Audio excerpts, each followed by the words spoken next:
importante como nefrite lúpica. Estou disponível para outras aulas quando precisarem. Não tenho falo de tempo para poder me preparar, mas estou sempre disponível para o que precisarem. Davi já me introduziu, né? Já me apresentou, então não vou aumentar ainda mais o tempo de apresentação. A aula está um pouco longa. Tanto faz se vocês quiserem ficar interrompendo durante a aula ou se preferirem fazer as perguntas no final, para mim não tem problema nenhum. Se algo não ficar claro, fique à vontade, tá? É um tema muito extenso, eu tentei priorizar o que eu acho que é mais importante para o entendimento do assunto e algumas novidades que sempre aparecem por aí, tá bom? Então, vou começar a aula já. Bom, pessoal, hoje na aula, aqui é a agenda da aula, né? Vou falar, obviamente, de fisiopatologia e também do diagnóstico. Teve uma mudança no ano passado em relação ao diagnóstico, que eu vou enfatizar para vocês. Vou colocar aqui em discussão a função ou a futura função de biópsia, principalmente de rebiópsias, em que momento fazer e como utilizar. Vou colocar algumas discussões sobre o CADIGO 2020. O CADIGO 2020 ele ainda não foi publicado oficialmente, tem esse detalhe. Ele está para revisão pública. Então, você entra na internet, você coloca lá CADIGO 2020, vai estar lá ele disponível para os pares revisarem e verem se tem alguma coisa que precisa ser melhorada, meio que para tentar deixar o texto o mais perfeito possível. Eu vou colocar algumas coisas que eles já colocaram. E vão mostrar perspectivas futuras, né? Graças a Deus a medicina evolui muito rápido e a nefrite ou lúpus ou a nefro não é diferente. E a gente está entrando nessa onda de proteômica e análise genética e vocês vão ver como o futuro parece ser muito interessante, tá? E essa é a agenda da aula de hoje. Então, para começar, um conceito muito importante que vocês têm que ter quando a gente pensa em lúpus, quando pensa em nefrite lúpica, é que os pacientes com lúpus ou as nefrites lúpicas são doenças diferentes um do outro. Então, quando você pega um paciente com lúpus, você pode ter um paciente com artrite, com pericardite, com anemia hemolítica, ou um paciente que tem só nefrite lúpica, que está em diálise, ou um paciente que tem nefrite lúpica, que está com síndrome nefrótica. A gente chama tudo de lúpus. Um idoso de 90 anos ou uma criança de 3 anos. A gente chama tudo de lúpus. Mas será que esses pacientes têm realmente a mesma fisiopatologia? Será que eles têm a mesma resposta ao tratamento? Então, uma coisa que vocês têm que ter em mente é que, quando a gente fala de lúpus, o conceito básico é que se trata de uma doença muito heterogênea e que talvez no futuro a gente descubra que cada um tem particularidades diferentes. Uma outra característica muito importante é que é uma doença que se dá em surtos. É muito comum o paciente apresentar vários episódios de atividade de doença durante a vida dele. Mesmo que ele passe 5 anos em remissão, ele pode, em algum momento, fazer atividade. Então, é uma doença que não tem cura e que, infelizmente, o fato de estar muito tranquila por muito tempo não significa que não vai ter um novo episódio a qualquer momento. Então, tem que sempre estar alerta, sempre em acompanhamento. E é uma doença que, infelizmente, traz uma alta carga de mortalidade. Lembrando que a população mais atingida são mulheres jovens, então são mulheres que têm uma perspectiva de vida muito longa e que, infelizmente, tanto a doença como o nosso tratamento podem causar sequelas, desde o paciente entrar em diálise, por exemplo, até o paciente ter sequelas relacionadas ao corticóide, que eu vou falar bastante na aula hoje. É uma doença não tão rara, as nefrites em geral, tem uma prevalência de 2 a 10 para cada 100 mil pessoas. Então, o lúpus, dentre as nefrites, é uma das mais comuns no Brasil. Em alguns bancos de biópsias, é a causa mais comum de biópsia, quando você pensa só em nefrite lúpica. Então, é uma doença que vocês vão ver muito. É uma doença, como eu já falei, que pega mais mulheres, mas não só mulheres, pega homens também, principalmente em idosos. A relação chega a 1 para 1, quase. E é uma doença que pega qualquer idade, desde criança de 1 ano até idoso de 80 anos, por mais que a gente saiba que a prevalência principal é em mulheres jovens, da idade fértil. Raça, a gente sabe que pacientes asiáticos e hispânicos são pacientes que têm mais incidência de lúpus e que costumam ser mais graves, principalmente hispânicos e afro-americanos, e brancos têm uma incidência um pouco menor e, em geral, menos graves. A nefrite lúpica ela está muito presente nos pacientes com lúpus, não obrigatoriamente ao diagnóstico, mas a maioria, nos primeiros 2 anos do diagnóstico, vão apresentar algum sinal de nefrite lúpica, mesmo que seja só laboratorial. E esse risco é maior em homens, em pacientes de menor idade, mais jovens, né? Quanto mais jovem começa o lúpus, maior a chance de ele ter nefrite lúpica em algum momento. pensando em epidemiologia, a classe mais comum de nefrite lúpica, eu vou falar das classes mais para frente, mas a classe mais comum é a classe 4. E uma dúvida que existe muito hoje na literatura é: será que a classe 4 realmente é a mais comum? Ou é porque a gente só biopsia pacientes com determinados critérios que já estão mais graves? Será que toda classe 4 um dia já foi uma classe 2? Ou será que o paciente já começa como classe 4? Provavelmente um pouco das duas coisas. A gente não tem certeza, né? Ninguém faz biópsias em pacientes que não têm nada, mas provavelmente o paciente tem uma predisposição a ter uma classe mais grave, mas também tem pacientes que começam com classe 2 e em algum momento ele piora aquela classe por conta de uma atividade, um novo insulto, uma infecção viral, alguma coisa do tipo. Infelizmente, a gente ainda tem uma taxa de remissão completa bem baixa, se você considera que é uma doença bem antiga, que já tem milhares de estudos randomizados procurando qual o melhor tratamento. A gente consegue uma taxa de remissão no máximo de 50% completa, né? Não obrigatoriamente parcial. Parcial e completa chega a 80%. Mas mesmo assim, é considerado como insuficiente. É um grande dilema que a gente precisa melhorar na nefrologia e na reumatologia, né? Lógico. Como eu já falei, é uma doença que é muito recidivante, caracterizada por ser uma doença em surtos. Flare é o nome que a gente dá para uma recidiva ou um surto. Então, os pacientes que entram em remissão, 15 a 50% deles voltam a fazer um flare, voltam a fazer uma atividade de doença após 3 anos de remissão, ou até em 3 anos. Então, a gente tem que ficar acompanhando bem de perto esses pacientes. É uma doença que, infelizmente, é muito agressiva, então até 30% dos pacientes em 10 anos chegam a necessitar de terapia renal substitutiva ou chegam numa doença renal estágio terminal, principalmente em pacientes afro-americanos, hispânicos, talvez um pouco pela falta de acesso a médico, talvez um pouco pela dificuldade de seguir o tratamento, talvez um pouco por questões genéticas, a gente não tem certeza. O fato de não entrar em remissão talvez seja o pior critério prognóstico. Se você não entra nunca em remissão, essa chance de você entrar em diálise em 10 anos é até de 80%. Então, é algo que a gente tem que sempre lembrar, porque eu tenho que buscar de toda forma a remissão. Falando bem levemente, basicamente, de fisiopatologia, o que é importante vocês saberem, tem 2 pontos muito importantes na fisiopatologia. Primeiro, pacientes com lúpus, parece que eles têm uma dificuldade de fazer a limpeza dos restos celulares. Vocês sabem que a todo momento a gente tem morte de células da pele, do intestino, de órgãos que são que têm um alto turnover celular. E isso pode ser piorado pela radiação solar, por infecções virais, e faz com que vários conteúdos intracelulares estejam expostos para as células de defesa do corpo, leiam aqueles produtos que estão dentro da célula, né, que agora estão expostos, e de repente produzam uma resposta imune contra eles. Se eu limpo rápido esses restos celulares, o tempo que ele fica exposto é menor e, consequentemente, a chance de fazer uma resposta imunológica àquilo é menor. E então, a gente já descobriu que pacientes lúpicos têm uma maior dificuldade. Pacientes que têm, por exemplo, deficiência de C1q, são pacientes com mais risco, maior risco de ter lúpus, porque fica mais tempo exposto, então dá tempo de produzir mais resposta imune. Essa é a parte de cima. Aqui embaixo, o que a gente vê é que, além dessa exposição, né, aqui, ó, os celulares vão estimular as células apresentadoras de antígeno, que vão estimular os linfócitos a produzirem anticorpos. Os linfócitos B a produzir anticorpos, os linfócitos T, eles regulam, de certa forma, a produção de anticorpos. Então, a gente sabe também que outra característica fundamental para ter lúpus é que o paciente com lúpus, ele tem uma dificuldade de reconhecer o próprio e acaba tendo uma tendência de produzir autoanticorpos. Não obrigatório, um paciente com FAM positivo, né, que são autoanticorpos, vai ter lúpus. Mas é muito difícil um paciente ter lúpus e não ter um FAM positivo ou não ter autoanticorpos. É praticamente impossível. Então, são 2 coisas importantes. Primeiro, é uma dificuldade de limpeza de restos celulares. Segundo, é uma predisposição a fazer autoanticorpos ou a não ler o próprio adequadamente.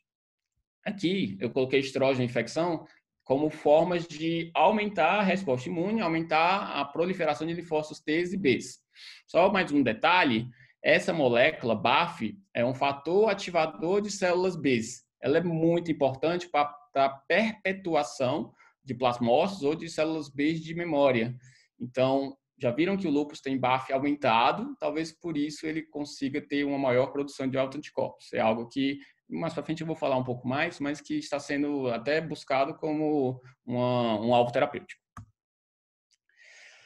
A nefrite lúpica, especificamente, a patogênese, achei bonitinha essa foto, mas o que eu quero mostrar é só que tem uma diversidade muito grande de possíveis insultos. O paciente com lúpus, ele é diferente, por exemplo, da membranosa primária, que tem um anticorpo específico contra a membrana basal. O paciente com lúpus, ele pode ter anticorpo contra a hemácia, pode ter anticorpo contra o neurônio, pode ter anticorpo contra a membrana basal, pode ter simplesmente uma quantidade exagerada de anticorpos que vão se depositar como imunocomplexos, e como a passagem de sangue pelo rim é muito grande e a rede de capilar do rim é muito grande, esses imunocomplexos vão acabar se depositando na rede de capilares, no caso, nos glomérulos. Então, eu posso ter tanto formação de anticorpos ou o complexo antígeno-anticorpo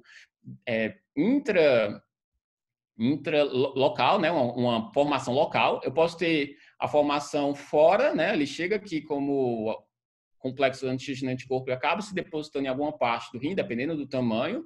Eu posso ter um depósito em região de mesanjo, eu posso ter um depósito endocapilar. Então, isso é que faz com que a gente tenha apresentações tão heterogêneas, mesmo quando eu pego só os pacientes com nefrite lúpica.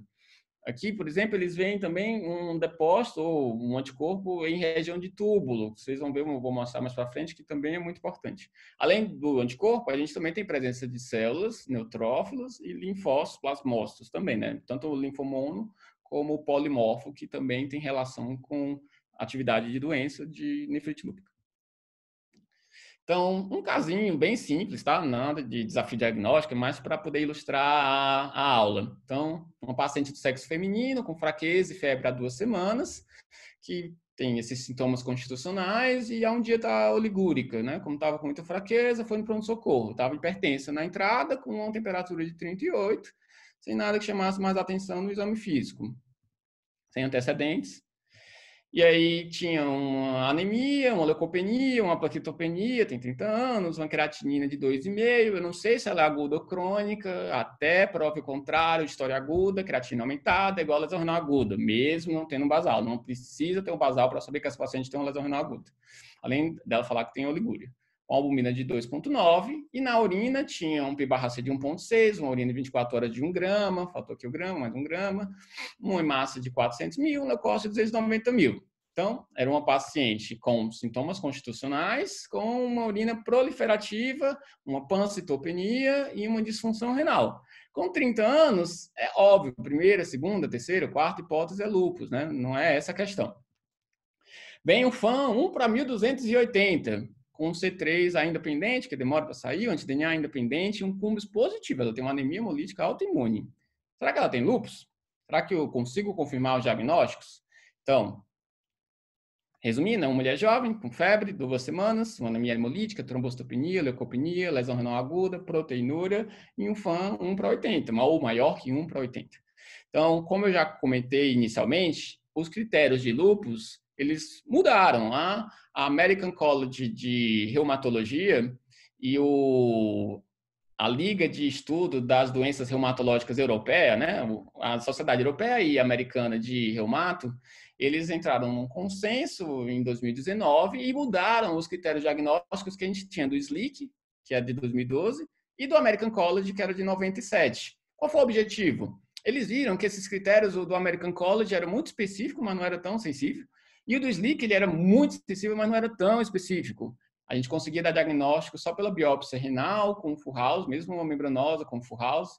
Você poderia, ou mesmo uma membranosa com características de lúpus, você poderia dar diagnóstico de lúpus, só com um FAM positivo, por exemplo, que é um exame inespecífico. Então, eles viram que muitos pacientes tinham, só por conta disso, diagnóstico de lúpus, eles resolveram ser um pouco mais criteriosos. Então, já compararam essas 3 formas de dar o diagnóstico e viram que essa é a que é mais específica e mais sensível, chegando a 95% de sensibilidade e especificidade, sendo a que vai ser utilizada atualmente. Então, alguns detalhes, precisa ter o FAM 1 para 80 positivo, não é para decorar essa tabela, é só para vocês conhecerem e saberem como interpretar. Então, tem que ter FAM, é obrigatório, antigamente não era obrigatório ter FAM 1 positivo. a gente, quando vai contar os critérios, você tem que lembrar que não pode ter uma outra causa. Ah, o paciente chega com uma pneumonia, está com febre, vou botar lá febre, critério de lúpus. Não, tem que ser um sintoma que não possa ser explicado por outra coisa mais provável. A gente não precisa ter os critérios simultâneos.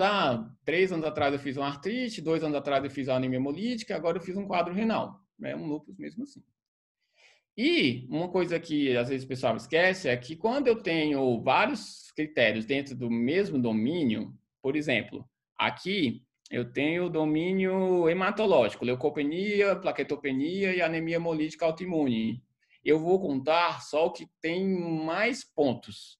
Então, no caso, a anemia hemolítica, por exemplo, tem 4 pontos. Mesmo que eu tenha trombocitopenia, leucopenia também, eu vou contar só 4 pontos. Antigamente, a gente contava cada um deles como um critério. Antigamente, bastavam ter 4 critérios. Então, só aqui já iam ter 3 critérios, quando agora é 4 pontos. Então, eles resolveram colocar esse critério de pontos exatamente para tentar dar mais importância para aquilo que é mais específico, tá? Uma coisa interessante para a gente da nefro é que agora não dá mais para dar o diagnóstico só com uma classe 2 ou 5. A gente precisa ter uma classe 3 ou 4 para, exclusivamente com uma nefrite lúpica, né, sem nenhum sintoma sistêmico, eu ter diagnóstico de lúpus. Então, eles tornaram um pouco mais específico, restringindo para classe 3 ou 4. Nosso paciente, já fazendo aqui as contas, acaba fechando porque tem a febre 2 pontos, aqui 4 e aqui 4, né? Então, dá 10. Então, até já fechava. Eu tentei deixar com 9, mas eu falei assim, não vale a pena ficar nessa discussão, só para esperar a biópsia, né? Mas ela fecharia de qualquer forma. Mas só para vocês lembrarem como interpretar os critérios diagnósticos. Biópsia renal. Quando que eu vou fazer biópsia renal? A Sociedade Brasileira de Reumatologia, de 2015, liberou esse guideline, que é o mesmo que o Cadigo falava, que a gente tinha que biopsiar qualquer paciente com disfunção renal, elevação da creatinina sem outra causa, né? Não é um paciente séptico com lúpus. Qualquer paciente que tenha uma proteinúria maior do que 1 grama, ou que tenha uma proteinúria maior do que 500, associada a hematura ou cilindros. Eram esses os critérios que a gente utilizava para biópsia renal. Entretanto, no Código Currículo agora desse ano, já foi sugerido pelo Brad Rovin e o Parikh, né, que são 2 grandes especialistas em lúpus, principalmente o Rovin, que a gente tenha que ser mais sensível para biopsiar. Eu vou mostrar aqui para vocês por quê, mas talvez a gente esteja demorando muito para biopsiar nossos pacientes.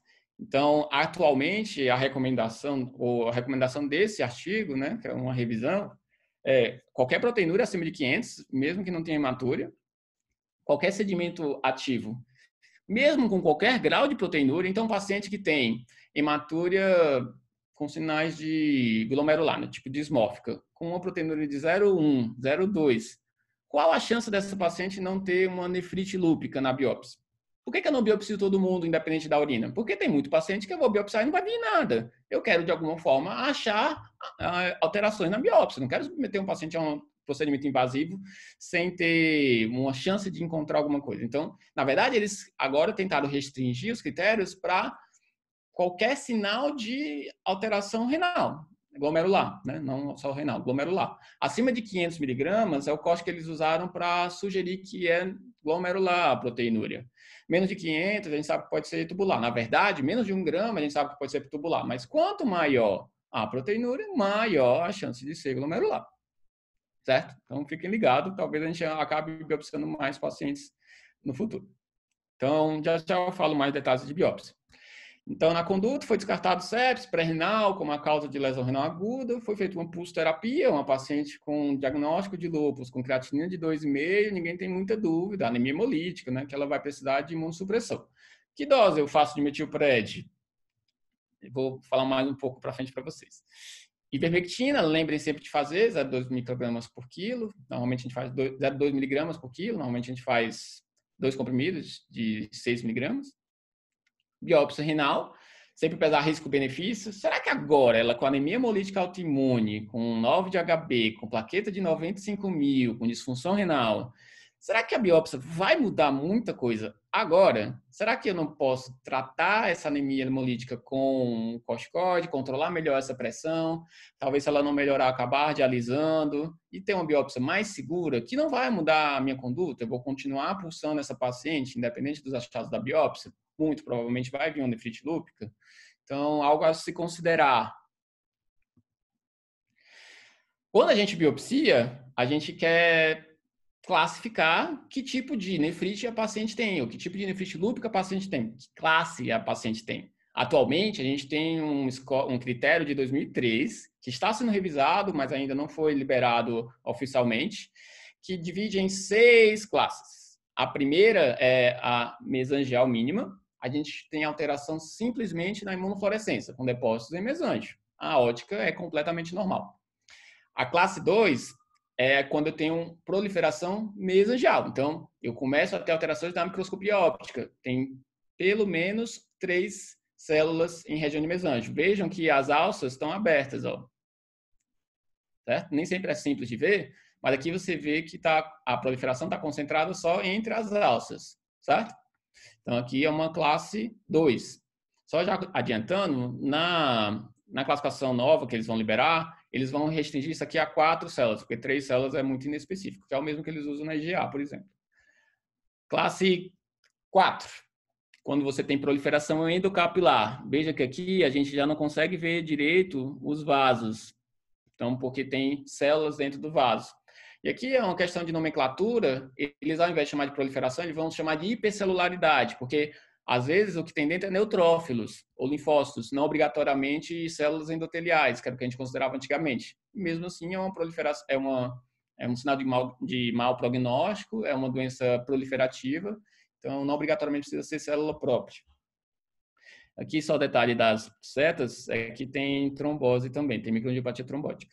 Esse aqui é a classe 4, porque é difuso. Aqui você está vendo um glomérulo, né, na verdade, mas é um paciente que tinha uma classe 4, mas quando o paciente tem menos de 50% dos glomérulos acometidos, a gente chama de focal, e aí seria uma classe 3.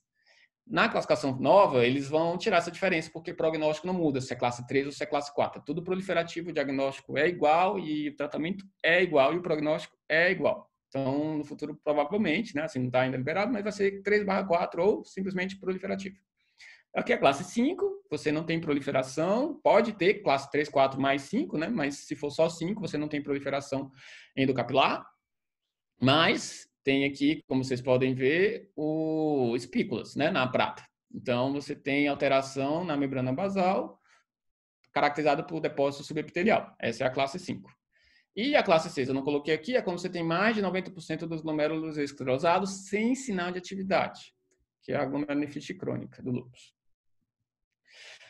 Entretanto, como vocês podem ver, a gente não consegue englobar todas as alterações renais com essa classificação atual, mesmo tendo 6 classes. Então, algumas coisas que eles levantam que vai mudar provavelmente, são essas que eu coloquei aqui. Nesse primeiro glomérulo, vocês podem ver que o glomérulo ele não tem alterações proliferativas, não tem alteração na quantidade de células no mesângio, tem 2 células, 3 células, então, no máximo 3 células. Então, não tem uma proliferação, mas você consegue ver que não parece normal, né? Tem muito podócito doente, ó, aqui esse podócito super degenerado, podócito super degenerado, a gente normalmente não consegue ver podócitos. Então, aqui é uma lesão mínima, né? Uma biópsia normal com podócitos muito doentes. Então, quando a gente faz a eletrônica desse paciente, você vê com 80% de fusão podocitária. Então, podocitopatia lúpica, 1 a 2% das biópsias, é uma entidade muito já reconhecida e que a classificação atual não engloba. Nesse do lado, você pode ver que aqui na alça, ela está com membrana super espessa, com conteúdo hialino. O nome disso é wire loop, que é um depósito de imunocomplexo subendotelial. Talvez isso tenha relação com o prognóstico. Nesse aqui, você vê poucos túbulos super espaçados entre um e outro, com as paredes irregulares e muita célula linfomononuclear. Então, é uma nefrite intersticial com atrofia tubulointersticial. Em nenhum momento vocês viram falando nisso nas classes. Será que esses pacientes têm um bom prognóstico, independente do glomérulo? Óbvio que não. Eles já viram que talvez o fator de pior prognóstico que tem na nefrite lúpica, na biópsia, é exatamente o túbulo interstício. A gente sempre ignorou. e ignorou o túbulo INT-X. Então, em homenagem a você, Marina.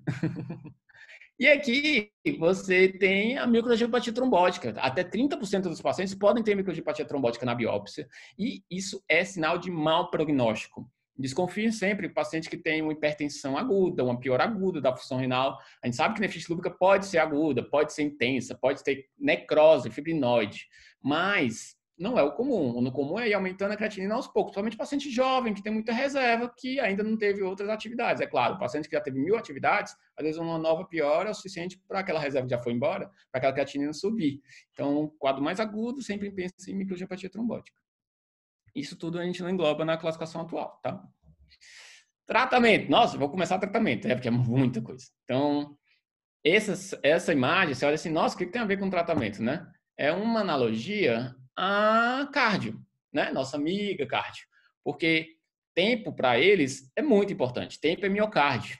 Para a gente também, tempo é glomérulo. Quanto mais tempo eu tenho sinal de demora entre um sinal de nefrite e o início do tratamento, isso já é provado em vários estudos, pior o prognóstico daquele paciente, menor a chance dele responder.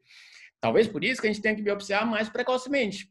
Às vezes o paciente está com classe 4 e para a proteinúria subir mal que 1 grama é só quando ele já está com creatinina de 1, 1,2, que às vezes você acha que está normal e não está para uma jovem de 20 anos. Então, tempo é glomérulo. Ah, tem uma alteração, eu quero confirmar antes de biopsiar, pede com 1 semana, com 2 semanas. Se aquela proteinúria, aquela hematúria foi um erro laboratorial, foi uma infecção urinária ou qualquer coisa do tipo, ou se realmente aquilo é importante. Então, lembrem sempre, eu não posso ficar postergando o tratamento de um paciente que pode ter um acometimento muito grave. Objetivos do tratamento. Ah, por que a gente trata hipertensão? Porque eu não quero ter AVC nem infarto, né? Não é porque eu quero que a pressão esteja menor do que 13/8. Aqui é a mesma coisa. Por que a gente diminui a proteinúria? Não é porque eu quero que a proteinúria esteja menor que 1 grama simplesmente. É porque eu quero que a doença não evolua para a diálise, né? Basicamente, no caso da nefrite lúpica. Então, assim, aqui esse artigo de Fanoriakis, acho que ele é grego, ele colocou algo que eu achei bem interessante. Ele dividiu em 5 objetivos principais. Então, primeiro é controlar a atividade da doença, porque eu sei que se eu não controlar a atividade da doença, a doença vai evoluir e eu vou entrar em diálise. Segundo é evitar recidivos. Às vezes eu controlo bem a atividade, induzo muito bem, mas depois de um tempo o paciente volta a fazer outra atividade, volta a fazer outra atividade, volta a fazer outra atividade. Mesmo que eu sempre consiga induzir remissão, quanto mais atividades, quanto mais recidivos, maior a chance daquele paciente entrar em diálise. Terceiro é evitar a toxicidade, né? Vocês vão ver nas novas diretrizes, cada vez mais a gente tem visto que o nosso tratamento faz também mal para o paciente. Então, às vezes a gente está querendo, obviamente, o melhor para o paciente, mas causando mal. Então, sempre lembrem de tentar o máximo possível diminuir a toxicidade do seu tratamento. Evitar danos acral, damage acral é tipo evitar sequelas. Então, evitar catarata, evitar osteoporose, evitar necrose asséptica de fêmur, né? Vocês perceberam, são todas complicações de tratamento. Evitar infertilidade, neoplasias, tudo complicação de tratamento. O que a gente tem de damage acral importante pela doença é principalmente diálise, né? Doença renal estágio terminal. As outras complicações, a anemia hemolítica crônica ou uma cardiopatia por uma pericardite crônica, são mais raras. Então, muitas das complicações são por conta do nosso tratamento. Vou mostrar para vocês o trabalho epidemiológico falando sobre isso. E melhorar a qualidade de vida e sobrevida, né? Às vezes o paciente quer só qualidade de vida, não quer ficar tomando pulsoterapia toda semana, todo mês, ou ficar obesa por conta do corticoide. Ela quer simplesmente ter, dentro daquela expectativa de vida dela, a melhor qualidade possível. Isso é para todas as doenças hoje em dia, né? Tentar sempre ver o que o paciente quer da vida dele. Não quer parar de fumar? Não para de fumar. Ele tem consciência de que aquilo vai fazer mal? Tudo bem. Então, infelizmente, eu tenho o meu limite. Então, para o lúpus é a mesma coisa. Às vezes eu desabafo, gente, porque todo dia é um dilema, mas é assim mesmo. Tratamento universal. Paciente com lúpus não é só imunossupressão. Pelo amor de Deus, não deem microfenolato e esqueça de dar, por exemplo, anticoncepcional, de orientar que ela tem que passar num ginecologista, até porque o microfenolato é teratogênico. Então, lembre-se sempre, é um paciente muito complexo, é uma consulta demorada, mas infelizmente é necessário, ou felizmente é necessário. Então, lembre-se sempre de protetor solar. Em geral, a gente passa mais de 50 FPS, passar 2, 3 vezes por dia, andar de sombrinha, de sombreiro, de chapéu, de qualquer coisa. Anticoncepcional, de preferência não hormonal, então DIU com Mirena até pode ser, não tem problema, DIU com progestágeno. Se for usar pílula, usar mini pílula, sempre lembrando que às vezes não é tão eficiente. E é quebrar tanto para controle pressórico como para nefroproteção, reduzir proteinúria. Às vezes você já está no limite da imunossupressão, às vezes o paciente já tem muito grau de cronicidade, sabe que aquela proteinúria não vai melhorar mais do que já melhorou. Lembrar sempre que a gente pode fazer nefroproteção mesmo numa nefrite lúpica, não obrigatoriamente você sendo diabético para fazer nefroproteção, ou no IgA, que já é bem preconizado. Deixei de amarelinho aqui para lembrar que a gente sempre esquece, a gente passa muito corticóide. Os pacientes usam anos de corticóide. Calcula o frax do paciente e vê se ele não precisa até de bifosfonado. É, infelizmente, comum, se você for avaliar rigorosamente, precisar de bifosfonado. Então, muito cuidado. Às vezes, daqui a 5, 10 anos, muita criança a gente vê chegando no nosso ambulatório já com história de fratura, de necrose. Então, muito cuidado. Cálcio e vitamina D para todo mundo, e alguns até bifosfonato. Lembrar de vacinação, que tem de mais eficiente para evitar infecções, principalmente pneumococo e influenza. Lembrar de profilaxias, não é tão bem estabelecido para o lúpus, mas a gente tem autorização de usar Bactrim, paciente que você está com mais risco, está mais preocupado de fazer uma pneumocistose, pacientes mais idosos. Lembrar que pode sim fazer Bactrim, apesar de não ser algo tão bem comprovado cientificamente para lúpus, né? Diferente de vasculite, por exemplo, que já é bem reconhecido. Lembrar que ele vai virar para um DRC e, infelizmente, muitos vão virar DRC em algum momento, então eles vão ter doença mineral óssea, podem ter uma doença cardiovascular, podem precisar de estatina, é um paciente que usa muito corticoide. Então, lembrar que a principal causa de morte no ADRC é doença cardiovascular, e no lúpus, alguns trabalhos também falam em doença cardiovascular, junto com infecção, junto com complicações da doença renal. Mas a doença cardiovascular cada vez mais está subindo mais, que a gente está tratando bem, está vivendo mais tempo, mas tratando bem com corticoide. Então, a gente ainda não tem diferenças de condutas em relação à estatina, a AS, a controle pressórico, mas provavelmente no futuro a gente talvez tenha diferenças para essa população. Hidroxicloroquina, então, polêmica, hidroxicloroquina. No lúpus, ela não é polêmica, a gente usa para todo mundo. Qualquer pessoa que tem diagnóstico de lúpus, nunca teve nefrite lúpica, nunca teve atividade cardíaca, qualquer coisa que ela tenha, se tem lúpus, tem que usar cloroquina para sempre. Por quê? Porque eles pegaram um banco de dados de milhares de pessoas e viram que tinha melhora até de mortalidade. Apesar de não ser um trabalho randomizado, é uma medicação que é muito segura, por mais que a gente tenha visto muitas complicações nessa discussão toda de Covid, é porque no Covid são mais pacientes idosos, cardiopatas, que usam azitromicina junto. Então, aumenta muito o risco de arritmia. Nos pacientes lúpicos, isso não é verdade. São pacientes jovens, com baixo risco. Então, tem que usar sim, e as complicações são muito raras. Tu pode ter complicação de pele, a gente até teve um caso com o Stephen Johnson, mas é muito raro, e olho, principalmente, mas olho é a longo prazo. Então, usar para todo mundo. Além de mortalidade, tem um efeito, a ação é por um efeito imunomodulador, a gente não entende direito, mas provavelmente tem uma redução da apresentação de antígenos. Antitrombótico, já tem trabalho mostrando que ela tem um efeito anticoagulante, de certa forma, ou antiplaquetário. Reduz a LDL e, melhor, não é teratogênico. Então, nossas pacientes jovens, mulheres jovens, não tem problema de usar. Atualmente, por conta da questão da retinopatia, que hoje em dia com tomografias mais específicas de olho, super, de alta resolução, eles viram que é mais comum do que a gente imaginava, a dose foi reduzida em alguns guidelines. Aqui é um artigo do Lancet falando das recomendações do EULAR, né, da Sociedade Europeia, e a tendência é usar 5 miligramas. No Cadigo novo, eu nem coloquei disso no Cadigo, mas ele coloca na indução para fazer 6,5, que a gente sempre fez, e depois da indução deixar em 5. Mas possivelmente você vai poder usar 5 para todo mundo. Máximo de 400 miligramas. E lembrar que se o paciente tem menos de 30 de taxa de filtração, alguns lugares botam para usar 30% a menos da dose, outros lugares 50% a menos da dose. Na prática, a gente coloca 200 miligramas, ou dia sim, dia não, 400. A maculopatia é uma complicação que pode existir, realmente. Ela está relacionada com tempo de uso, com dose. Quanto maior a dose cumulativa, maior a chance de fazer maculopatia. Se ele já é renal crônico, porque a cloroquina é excretada no rim, ou se tem hepatopatia, porque uma parte é excretada no fígado, ou se tem uma retinopatia prévia, é a população que tem mais risco. Esses que têm uma dose cumulativa longa, um cardiopato ou nefropato, ou quem já tem retinopatia, tem que fazer sempre anual, desde o início. Se o paciente não tem nenhum fator de risco, tem lugar autorizando fazer a partir de 5 anos, porque é muito raro ter complicações antes de 5 anos. Fazer o screening, né, com o oftalmologista, né, não tinha que falar. Então, faz um basal para ver como está, depois de 5 anos faz anual. Essa é a recomendação desse artigo do Euler que saiu no Lancet. O Cadigo bota para fazer anual desde o começo. Então, se não fizer mal, ficar acompanhando o oftalmo, se tiver disponibilidade também, obviamente, claro que a gente vai pedir, certo? Mas a população que tem mais risco para fazer já de cara é nefropata, hepatopata e que já tem retinopatia prévia, tá? Já agora, duas mudanças do Cadigo. Classe 1 ou 2 e classe 5, tá? Desse lado. Classe 1 ou 2, vocês lembram, né? Aquela doença mais mesangial, sempre foi muito benigna. Em geral, o que a gente falava? Trata doença, trata sintomas extra-renais. O paciente está com artrite, trata artrite. Está com anemia, trata anemia. Não se preocupa com o rim. E aí ele bota aqui, né? Se proteinúria menor que 3,5, não se preocupa com o rim. Trata atividade extra-renal. Olha que ele botou 3,5. Eu achei ele um pouco agressivo nesse sentido, mas tudo bem.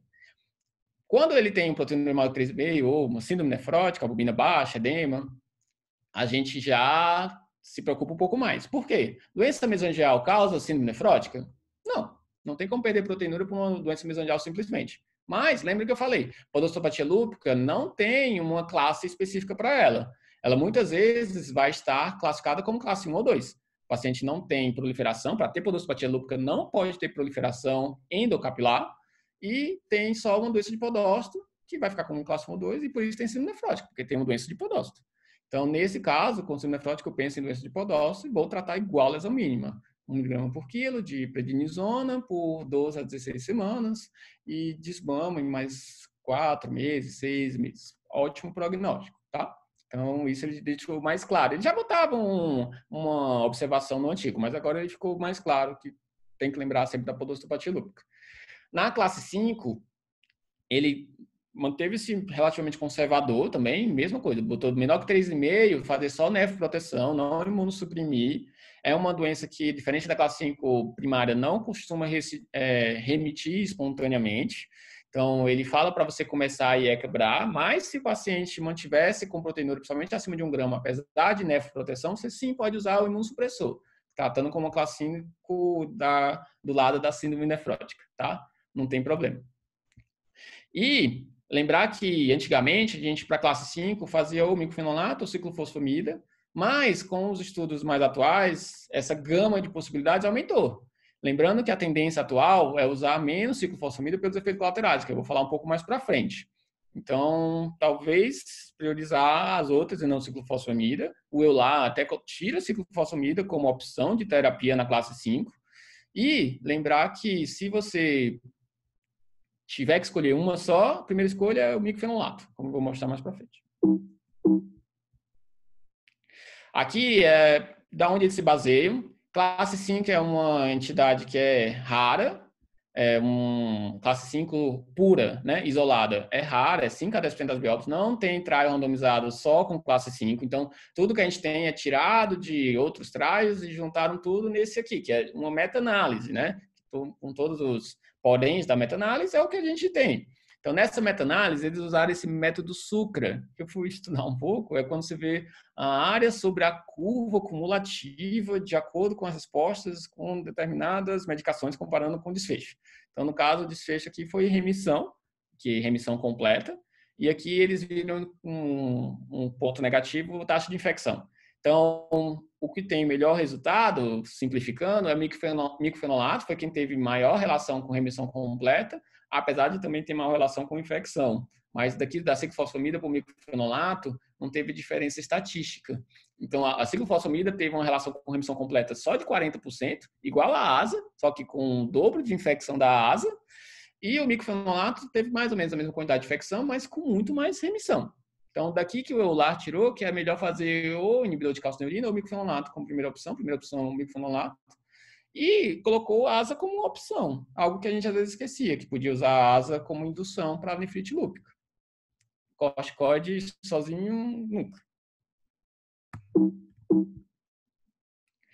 Aqui é o que eu digo, agora falando da classe 3 ou 4, que é a classe mais chama mais atenção, né, que todo mundo quer saber, proliferativa. Aqui é o que o Cadigo falava antigamente, não vou me ater muito, mas você podia fazer ciclofosfamida tanto uma dose alta, como o Eurolupus uma dose mais baixa, como o ciclo oral, como o micofenolato. Isso é baseado nos estudos antigos. Aqui é um dos estudos do NIH, foram 4 trials em 2 décadas. Eu achei esse o mais curioso para mostrar para vocês. É um do New England que comparava ciclo EV, ciclo VO, asa mais ciclo, asa sozinha e prédio sozinha. Aqui fica bem claro que prédio sozinha vai pior. E aqui ciclo EV ou ciclo com asa foi igual. Só um detalhe, aqui ciclo EV era trimestral, por até 4 anos. Olha como era diferente. Aqui é de 86, né? Tem ano que eu nasci, tem 30 anos. Tem muito tempo. Então, são estudos bem antigos, mas olha aqui um grande diferencial. Eles acompanharam por 160 meses. Né? Tipo, algo impossível de você ver hoje em dia. A diferença só foi observada depois de 5 anos, é algo que todo mundo enfatiza. Só depois de 5 anos que as curvas começam a se separar, mesmo de asa sozinha. Então, os estudos hoje em dia que usam 1 ano como desfecho, né? Será que não é pouco tempo para a gente ver se realmente é melhor um que o outro? Aqui é o Eurolupus, onde ele comparou alta dose com baixa dose, como vocês podem ver, foi igual. Aqui é o ALMS, que é o estudo que comparou o microfenonato com o ciclofosfamida. Eu peguei esse gráfico só para vocês verem que quando eles dividiram por raça, quando você pega todos, não deu diferença, mas quando você pega os outros, deu diferença usar microfenolato comparado com ciclofosfamida. E os outros aqui eram hispânicos e afro-americanos. Então, para hispânicos e afro-americanos, tem muita gente que defende microfenolato ao invés de ciclofosfamida, e não que eles sejam equivalentes. Lembrando que ciclofosfamida dose baixa, que é o Eurolupus, foi testado em trial randomizado só nos brancos, né? Eurolupus só tinha branco, praticamente.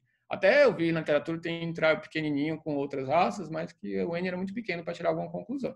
Só para vocês entenderem de onde a gente tira essa recomendação de poder usar aquelas opções que eu coloquei. Quando eu vou decidir entre ciclofosfamida e microfenolato, a gente sempre leva em consideração a raça, como eu acabei de falar. Então, para a ciclofosfamida, parece que brancos é muito bem estabelecido, para as outras raças nem tanto. E microfenolato, para todas as raças, é bem estabelecido. Aqui, brancos, principalmente doses baixas, tá? Doses altas, para qualquer raça pode utilizar. Qualquer gravidade, porque na ciclofosfamida, aqueles estudos antigos, eu tinha até pacientes com crescentes, com taxa de filtração menor do que 20. E os estudos desses trials antigos, desses trials que compararam o microfenolato com a ciclofosfamida, a média de taxa de filtração era 60, 70, então não eram pacientes tão graves. Por isso que existe essa discussão toda. Infertilidade, se for um problema, não vou usar ciclofosfamida. Intolerância ao trato gastrointestinal é a principal complicação do microfenolato, tanto paciente que não tolera por conta de diarreia, do abdominal, então às vezes precisa suspender.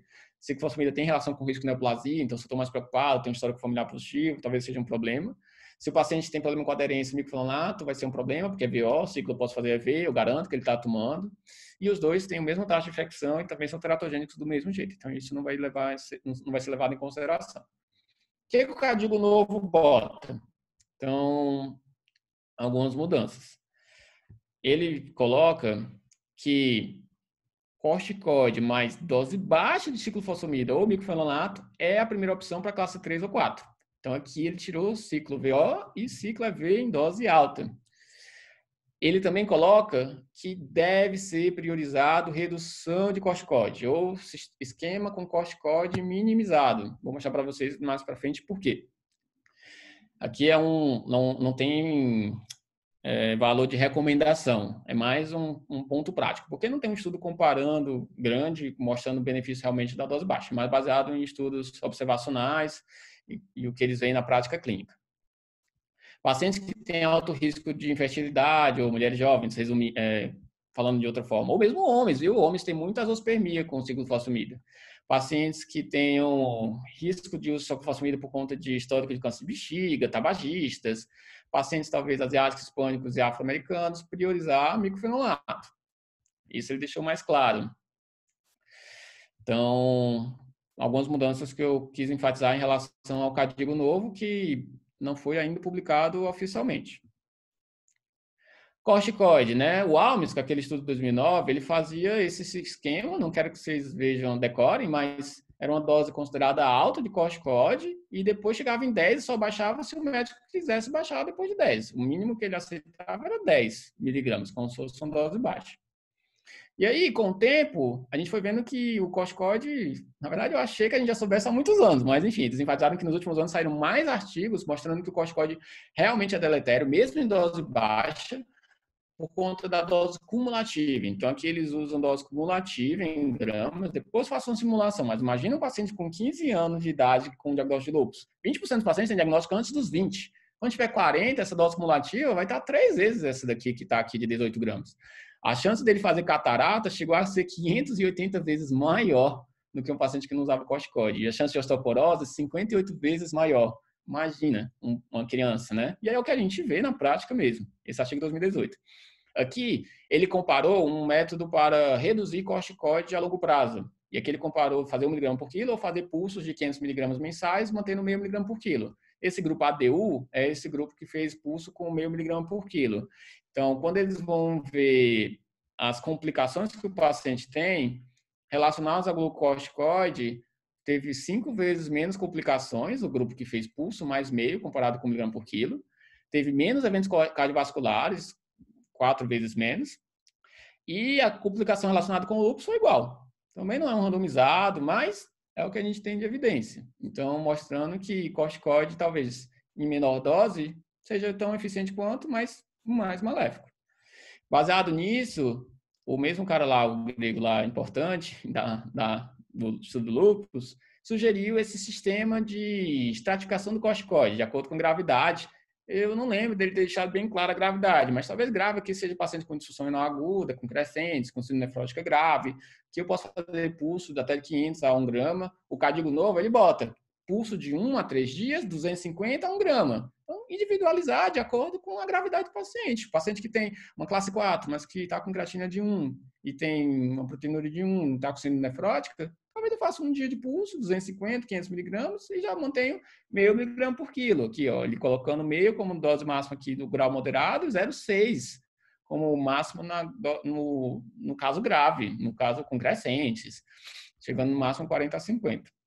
Aí, é um sistema de desmame muito mais rápido do que o que a gente fazia antigamente, chegando idealmente menos de 7,5, não mais 10, e idealmente, ó, menor. Idealmente, sem nada.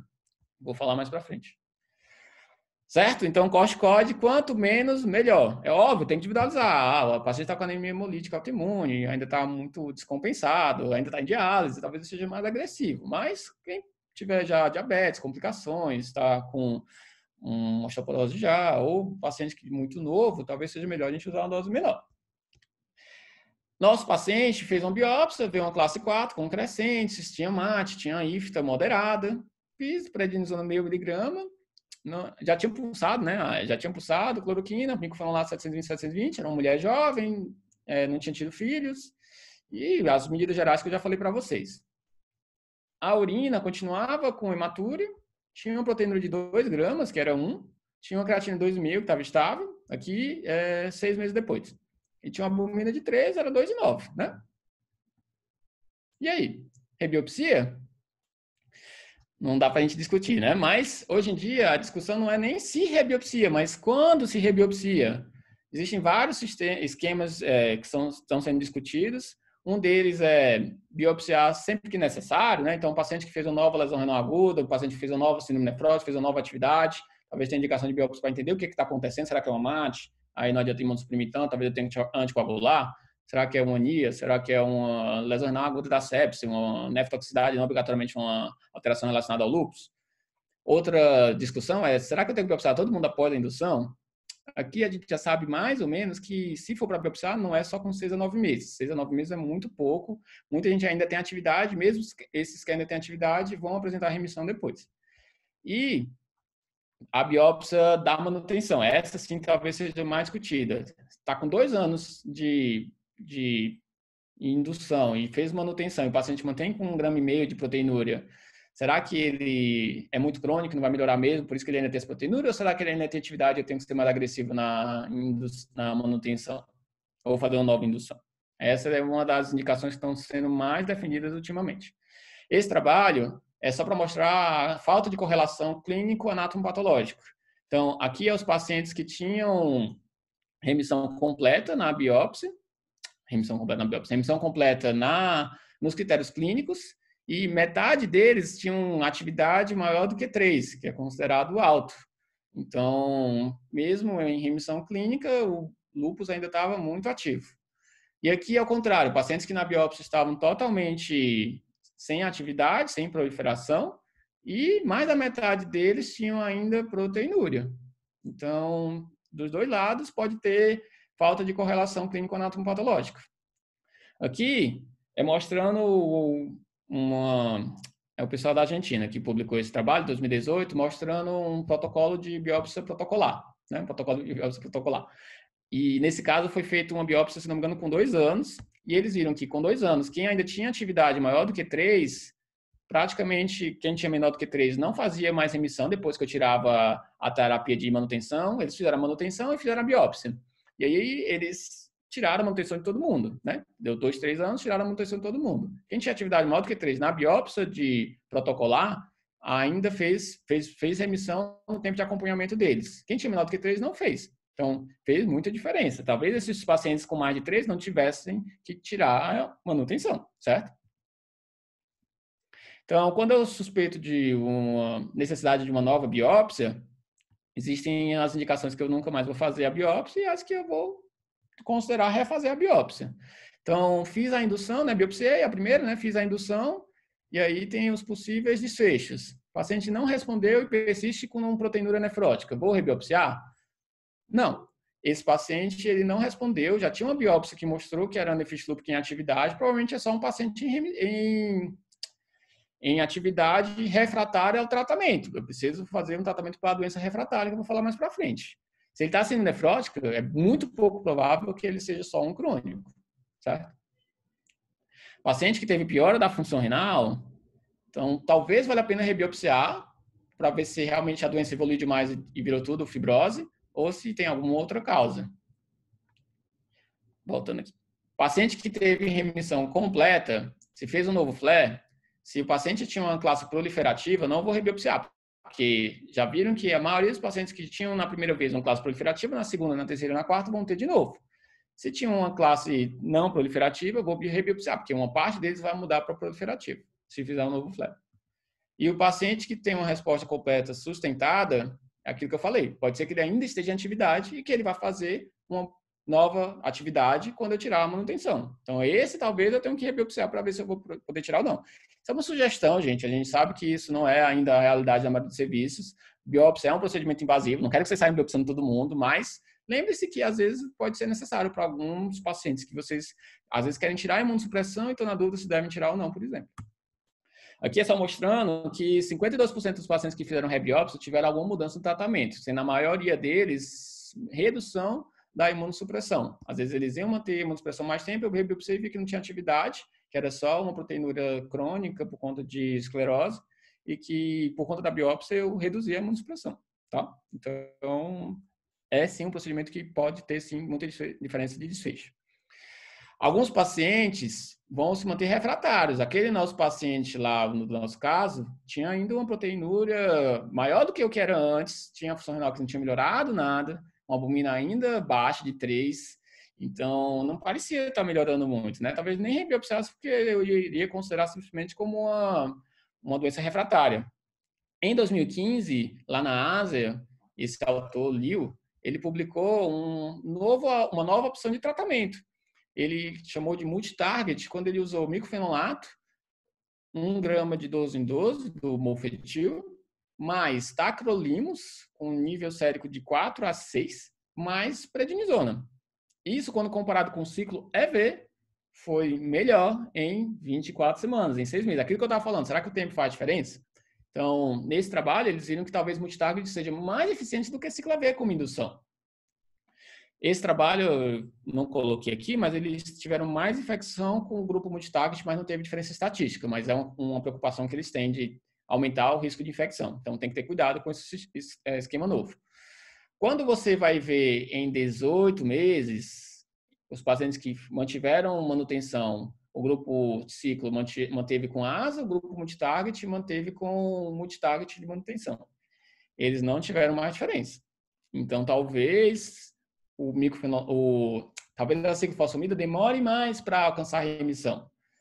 Então, Precisamos acompanhar por mais tempo para ter certeza dos desfechos dos nossos pacientes. Talvez seja igual, mas não deixa de ser uma opção. Manutenção.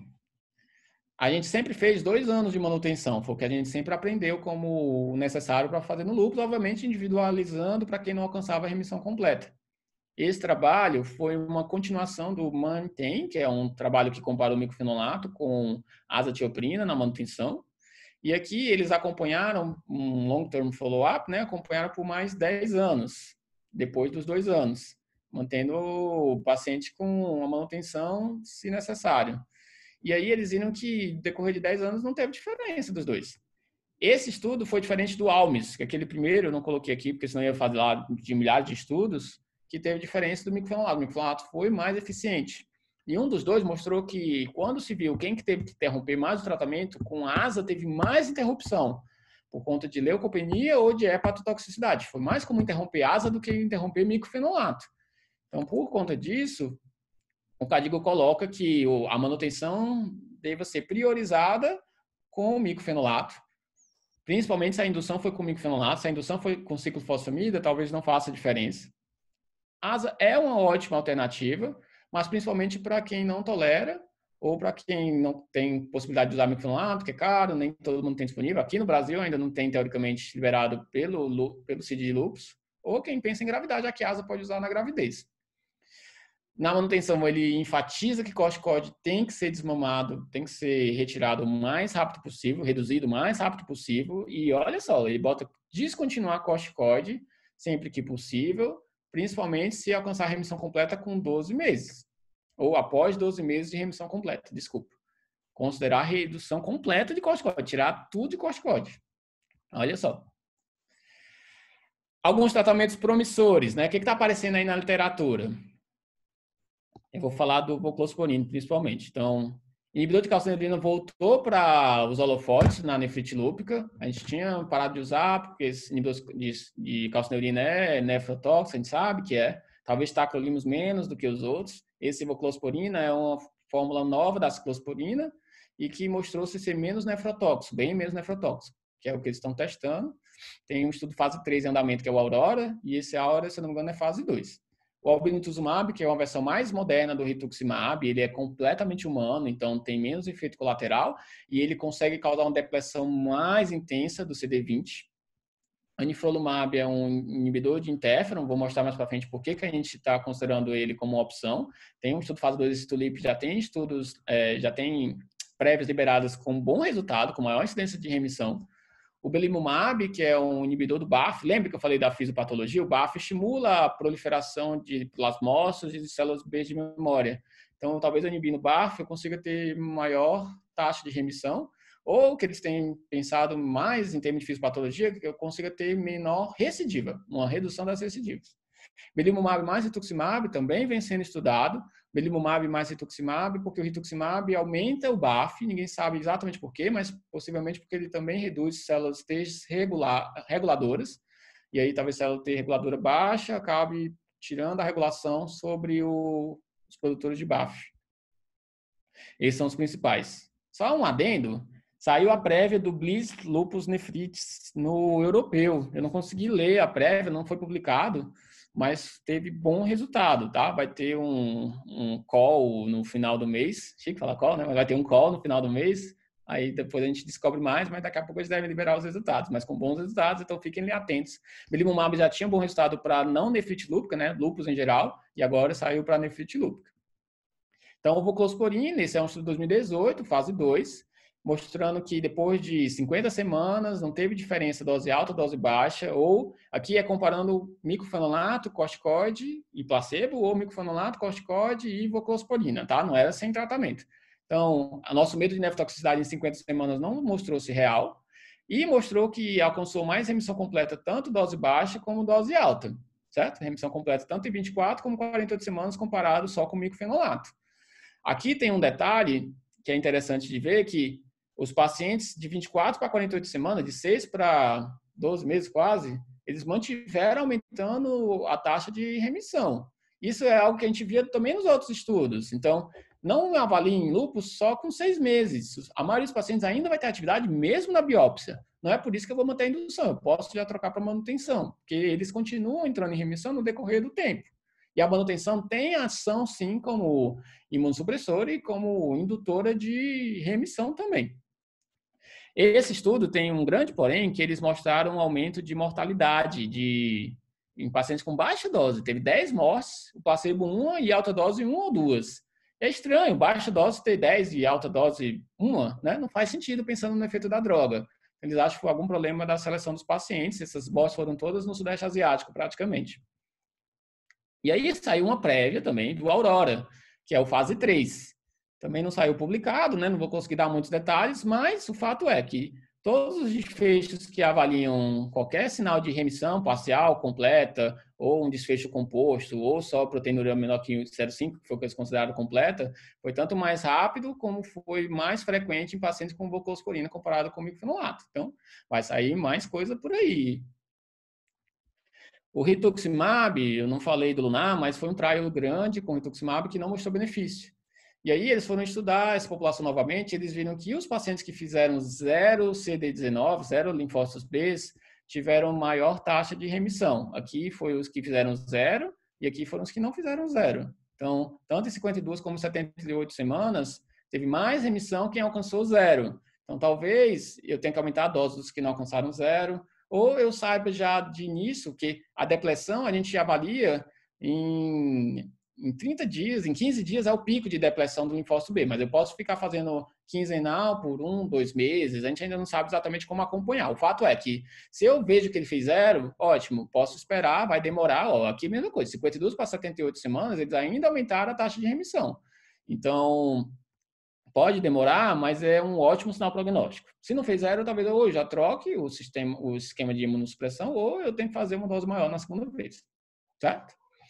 O lúpus refratário é um grande problema, infelizmente, uma parte, 20 a 30% dos pacientes são considerados refratários, nunca alcançam remissão completa.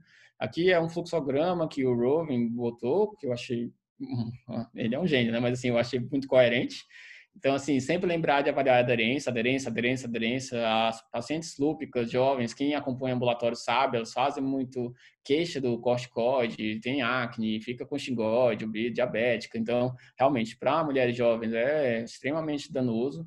Então, é muito difícil elas serem aderentes. Microfenolato dá muita disposição, indigestão. Você avisa que ela vai ficar em festa com ciclofosfamida, enfim. Então, é sempre uma possibilidade. Lembrar de rebiopsiar. Às vezes ele é refratário porque já é muito crônico, às vezes é refratário porque ele tem uma MAT, tem que anticoagular, às vezes é refratário porque ele tem uma outra doença. Então, lembre-se, atente-se que talvez você tenha outras possibilidades. Lembrar de trocar o tratamento, né? Se está refratário, tem outras possibilidades, considerar multitarget, considerar Ritux. Não tem um trabalho com Ritux em refratário, mas tem uma experiência clínica bem extensa. Então, lembrem-se sempre disso. Às vezes, considerar pulsos de ciclo mais extensos, né? Algo que a gente não quer fazer, mas ele colocou. E, como último caso, fazer imunoglobulina, plasmaférese, que podem ser opções para casos refratários. Muitas vezes não vai dar certo, e aí o paciente pode ser que ele precise de uma terapia renal substitutiva. O que é melhor, transplante ou diálise? Também não tem um randomizado, mas tem análise de banco de dados mostrando que paciente lúpico em transplante vai muito bem. Pode fazer recidiva normalmente quando faz, é classe 2. A chance de perder o enxerto por conta de lúpus é muito baixa. Você está dando microfenolato, muitas vezes, mais o inibidor de calcineuria, você está fazendo multitarget, né? Com a redução do corticoide rápido, você está fazendo multitarget. Então, é a prioridade. São pacientes jovens, têm uma alta perspectiva de vida, querem se preocupar muito com qualidade de vida. Eu sei que tem toda a diálise hoje em dia muito mais moderna, muito mais eficiente, capilares ultramodernos, diálise diária. Então, é um pouco injusto esses trabalhos que são com diálises não tão eficientes.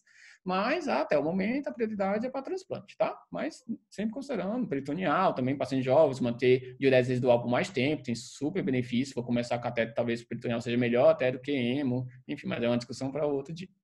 Como acompanho? Avaliar sinais de atividade. Então, vou ver função renal, urina, complemento, anti-DNA tem relação com atividade, e vou ver o SLEDAI, que é um critério de atividade. Se o paciente nunca teve nefrite, eu acompanho o diagnóstico anualmente. Se ele está em indução, a cada 2 a 4 semanas, eu vou acompanhando para ver se está melhorando. Por mais que talvez não faça tanta diferença, porque eu sei que às vezes demora para entrar em indução, mas pelo menos para ver se não está piorando. O paciente aumentando proteinúria em vigência de indução ou piorando creatina em vigência de indução, já é o sinal que não está melhorando. Talvez já vale a pena trocar com 1, 2 meses. Depois que entrou em remissão, acompanha a cada 3, 6 meses no período de manutenção, ou se o paciente já está em remissão completa e tem um alto risco de recidiva. Remissão completa, a gente considera menor que 500 miligramas, com função renal estável.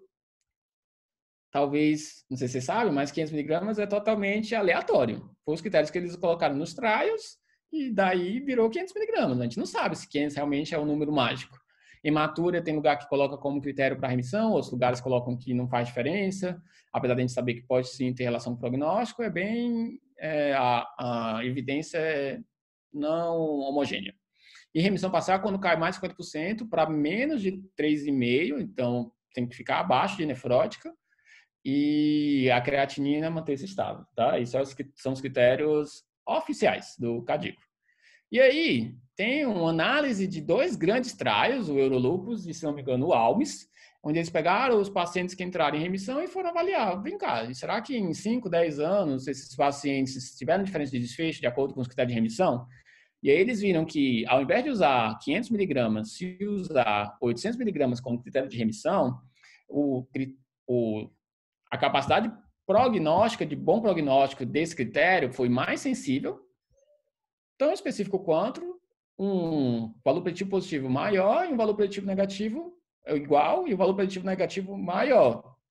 Ainda não é o critério perfeito, mas talvez não precise ser tão criterioso e querer 500 miligramas. Muitas vezes 800 miligramas, 700 miligramas já vai ser um excelente sinal prognóstico.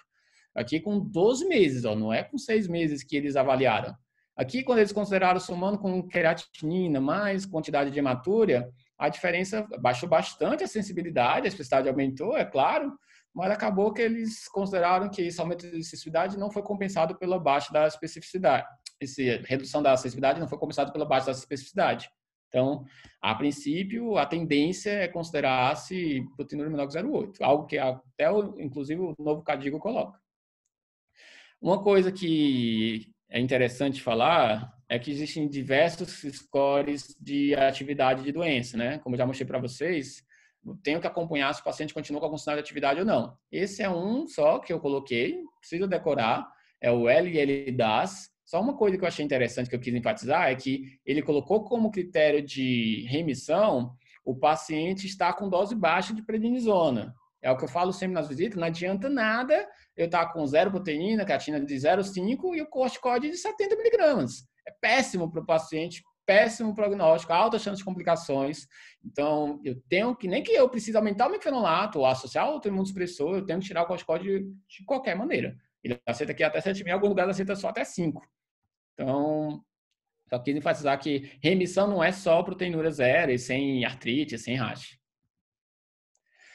Vários fatores já são relacionados com mau prognóstico, então quanto mais jovem o paciente começa, pior. Homem tem pior prognóstico, ninguém sabe se por ser homem ou se o diagnóstico demorar para ser feito, porque ninguém desconfia em homem. Se o paciente já começa a tratar com creatina alta, se a proteinúria já começa alta, se tem hipertensão, são os critérios que têm mais relação com o prognóstico. E na biópsia, quanto pior a IFTA, se tem MAT e crescente, são os que têm mais relação com o prognóstico. Aqui é mostrando que parece que a gente está melhorando um pouco o nosso tratamento. Aqui eles avaliaram sobrevida sem doença renal crônica em 3 períodos diferentes de décadas. Então, de 70 a 85, quando a gente nem usava ciclofosfamida ainda. De 86 a 2001, a época da ciclofosfamida. De 2002 a 2016, que a gente começou a usar muito mais o micfenolato. No mundo se usa mais o micfenolato do que a ciclofosfamida. Pelo menos nos congressos, quando levanta a mão, o pessoal fala que usa mais o micfenolato, mesmo caso grave. Então, parece aqui nem tanto, né? Mas aqui parece que tem uma tendência maior de a curva estar se distanciando, né? E isso com diferença estatística, né? Nem tendência. Isso aqui é quando eu considero só estágio terminal, né? Sobrevida livre de estágio terminal, e aqui é sobrevida livre de qualquer disfunção renal crônica. Então, talvez o tratamento esteja melhorando. É daí que vem também a ideia de que micfenolato talvez possa ser priorizado. Não é um dado que aparece em todos os estudos, mas é algo que foi encontrado. Aqui é o estudo que eu falei para vocês, mostrando quais são os tipos de sequelas que os pacientes apresentam após anos de lúpus. E aí, olha que interessante, eu não sei se tão interessante, mas o que tem mais prevalência, que é prevalência de encontrar-se complicações. Dano ocular, lúpus não dá dano ocular. Então, aqui é catarata, glaucoma associado a corticoide. Doença musculoesquelética, que é osteoporose, necrose séptica de quadril. Lúpus não costuma dar doença musculoesquelética, pode dar dor no corpo. Neuropsiquiátrica, pode ser do corticoide, pode ser do lúpus. Doença renal, pode ser, aqui não é do corticoide, né? Aqui é do lúpus.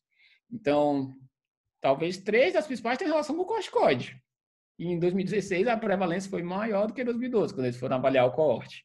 E aqui, olha os outros: diabetes, falência ovariana precoce, disfunção vascular, cardiovascular, malignidades, tudo relacionado com o tratamento. Perspectivas para o futuro. Nem eu entendo direito esse negócio aqui, mas é uma tabela, uma planilha de expressão gênica. Eles pegam ou o tecido da biópsia, ou pegam mesmo o genoma dos pacientes, e eles tentam entender se tem mais perfil de interferon ou perfil de TNF. É a forma como eles mais dividem, para ver se determinados pacientes, como eu falei para vocês, os pacientes lúpicos são muito heterogêneos. Então, talvez alguns pacientes tenham mais TNF ativado, talvez outros tenham mais interferon ativado. Será que eu dar micofenolato para um, se fosfamida para outro seja melhor? Será que o que tem muito interferon seja melhor dar interferon? É daí que vem a história do anifrolumab. Eu não li o artigo, não foi liberado ainda, mas se eu não me engano, eles selecionaram por expressão gênica. Quem tinha sinais de interferon ativado, eles usaram. E parece ter tido um bom resultado. E às vezes faz diferença se é no intestino, se é no glomérulo, se é a biópsia de controle, se é a biópsia inicial. Então, no futuro, a gente vai poder dizer exatamente que perfil tem aquele paciente, qual a melhor terapia para aquele paciente. Exatamente como na onco, né? Eles fazem vários biomarcadores e decidem a quimioterapia de acordo com os biomarcadores. Então, na NEF, daqui a pouco vai ser assim também, tá? Outra novidade é que, como eu falei para vocês, a tendência é a gente biopsiar mais, mas como eu já falei, às vezes biopsiar demais nem sempre é bom, o paciente pode ter complicações, nem sempre vai mudar o tratamento, já que a gente tem opções cada vez melhores, mas ainda não é disponível para em todo lugar. E aí uma das opções que eles têm estudado é ressonância magnética, para avaliar atividade, cronicidade. E eu achei lindas as fotos, mas não vou conseguir explicar para vocês cada um dos tipos de ressonância, só para vocês saberem que é algo que apareceu diferente. O Brad Rove, no Congresso Americano, falou sobre ressonância, mostrou umas fotos lindas e tal, que eles estão estudando para tentar correlacionar a biópsia com ressonância. Deve sair coisas novas. E ele, na aula dele, eu tomei a licença de citá-lo e colocar na aula, colocou esse quadro como uma perspectiva para o futuro, como vai ser o tratamento no futuro dos pacientes lúpicos, né? Ele colocou como esse roadmap. Então, vou ter o suspeita, vou biopsiar, talvez biopsiar precocemente, e aí eu vou fazer um diagnóstico cada vez mais preciso, considerando detalhes da IF. Será que uma IF mais rica tem pior prognóstico? Será que se eu tiver mais depósito subendotelial vai ter pior prognóstico? Será que uma eletrônica com mais sinais de ativação do interferon vai ter pior prognóstico? Né? Talvez tenha mais detalhes que a gente precisa saber da biópsia. Ele até citou que, tipo, a gente faz as mesmas análises da biópsia há 30 anos igual, né? Será que não mudou nada? Aí entra aquela história da expressão gênica, expressão proteômica, transcriptômica, avaliar ômicas, né? Acabei de falar, o futuro da medicina está nas ômicas, espectrômetro de massa, maravilhoso. Qualquer um que assiste uma aula dessa fica fantasiado, maravilhado.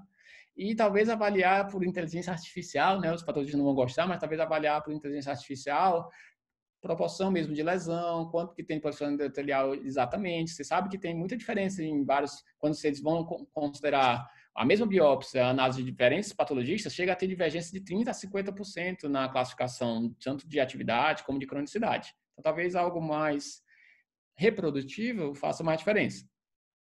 Eu vou talvez fazer uma análise do mecanismo de lesão e isso vai guiar meu tratamento. Talvez eu vá para um lado ou para o outro de acordo com qual mecanismo está mais ativado.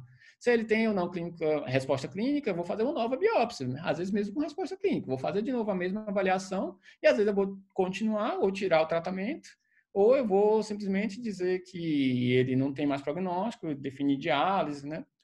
Então, essa é a forma como ele vê que vai ser o tratamento no futuro da nefrite lúpica. Tá certo? Então, acabando, olha, 1h15. Foi mais ou menos o que eu esperava. Mensagens para casa, rebiópsias, rebiópsias, rebiópsias. Se a doutora Giana está assistindo, ela não vai gostar que eu fale isso, mas alguns pacientes precisam sim de rebiópsia. Será que é melhor fazer mais ciclofosfamida, mais micofenolato, deixar ele, pacientes que fazem várias infecções, vale a pena eu manter ele imunossuprimindo bastante? Será que não é melhor ver se realmente ainda tem alguma coisa para salvar? Ou será que tem muita atividade mesmo depois de um ano da medicação que vale a pena eu trocar por outra?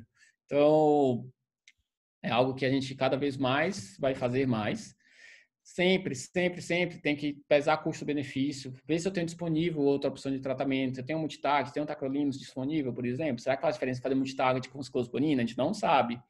Então, se é um serviço que não tem muito N, muita mão, muita experiência, não tem ultrassom, então talvez, sem ultrassom não dá para biopsiar, né? Mas assim, não tem uma biópsia que tenha poucas complicações, talvez valha mais a pena eu simplesmente trocar o tratamento e não fazer biópsia. Ou talvez eu esperar um melhor momento para fazer a biópsia, né? Como o caso do nosso paciente. Minimizar o máximo possível o corticoide. Corticoide em todas as doenças eles estão vendo isso. Estão vendo no transplante, estão vendo na vasculite, estão vendo no lúpus, em tudo. Estão vendo que até lesão mínima tem estudo novo mostrando tacrolimus versus corticoide que talvez seja igual, né? Então, a gente precisa achar alguma opção menos danosa. E ciclofosfamida, vocês viram, o Cadigo Novo bota somente a opção de ciclo dose reduzida, da Eurolupus, nem bota mais NIH. Claro que tem que considerar, às vezes, se for negro, fazer dose alta, já que não tem evidência para dose baixa, de ciclo, né? Se você não quiser fazer microfenolato, tal, enfim. Mas tentar o máximo possível minimizar a dose de ciclofosfamida. Lembrar que existem novas opções, multitarget, Ritux. Ritux nem sempre a gente consegue, mas multitarget, somente se tiver transplante, é fácil conseguir tacrolimus e microfenolato. Então, talvez para casos específicos, seja uma excelente opção. Lembrar sempre de descartar uma aderência quando você tem casos refratários e individualizar o tratamento o máximo possível. Converse com pacientes, pergunta o que ele quer da vida dele, quais são as perspectivas de vida dele, tentar entender o contexto onde ele está inserido, se existe muita chance de ele ter uma infecção ou não, qual foi o histórico de infecções dele anterior, se é melhor ele entrar em diálise do que morrer. É bem complicado, mas cada vez mais a gente quer individualizar o tratamento. Tá bom? Talvez daqui a pouco mais evidências de genoma e proteômica, né? Mas mesmo antes disso, a gente já pode individualizar muito o tratamento. Tá? É isso, pessoal. Estou aberto para perguntas. Obrigado.